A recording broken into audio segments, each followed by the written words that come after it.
ಈಗ ಮನೆ ಒಳಗಿಂದ ಬರ್ತಾ ಇದ್ದಂಗೆ ನಿಮ್ಮದು ಲುಕ್ಸ್ ಚೇಂಜ್ ಮಾಡಿದ್ರಿ, ಹೇರ್ ಕಟ್ ಮಾಡಿದ್ರಿ, ಅದು ಕೂಡ ವಿಡಿಯೋ ವೈರಲ್ ಆಯಿತು.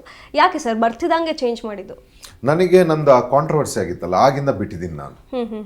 ಒಂದು ಒಳ್ಳೆ ಜಾಗದಲ್ಲಿ ನಂದಿ ಕಳಂಕ ಹೋದ್ಮೇಲೆ ತೆಗಿಬೇಕು ಅಂತ ಇತ್ತು ನನಗೆ. ನಾನು ತೆಗಿತೀನಿ, ಒಳ್ಳೆ ಅದು ಹಠಕ್ಕೆ ಬಿಟ್ಟಿದ್ದೆ ನಾನು. ಮತ್ತು ಕೆರೆಟಿನೂ ಮಾಡಿಸ್ಕೊಂಡಿದ್ದೆ ನಾನು. ಈ ವೇದಿಕೆಯಲ್ಲಿ ನನಗೇನು ಸಿಗಬೇಕಿತ್ತು ಅದು ಸಿಕ್ತು. ನನಗೆ ನನ್ನ ಹೊಸ ಜೀವನಕ್ಕೆ ಒಂದು ಟರ್ನಿಂಗ್ ಪಾಯಿಂಟ್ ಆಗಿ ಬರುತ್ತೆ ನನ್ನ ಲೈಫಲ್ಲಿ. ಸೊ ಇನ್ನೊಂದು ನೆಕ್ಸ್ಟ್ ಲೆವೆಲ್ಗೆ ಹೋಗಬೇಕಾದ್ರೆ ಒಂದು ಹೊಸ ವ್ಯಕ್ತಿಯಾಗಿ ಹೋಗಬೇಕು, ಒಂದು ಹೊಸ ಮೇಕವರಲ್ಲಿ ಹೋಗಬೇಕು ಅಂತ ಆಸೆ ಇತ್ತು. ಸೊ ಅದು ಅದೇ ವೇದಿಕೆಯಲ್ಲಿ ಆಗಬೇಕು ಅಂತ ಇತ್ತು ನನಗೆ. ಆದರೆ ಮಿಡ್-ವೀಕ್ ಎಲಿಮಿನೇಷನ್ ಆಯಿತು ನಂದು.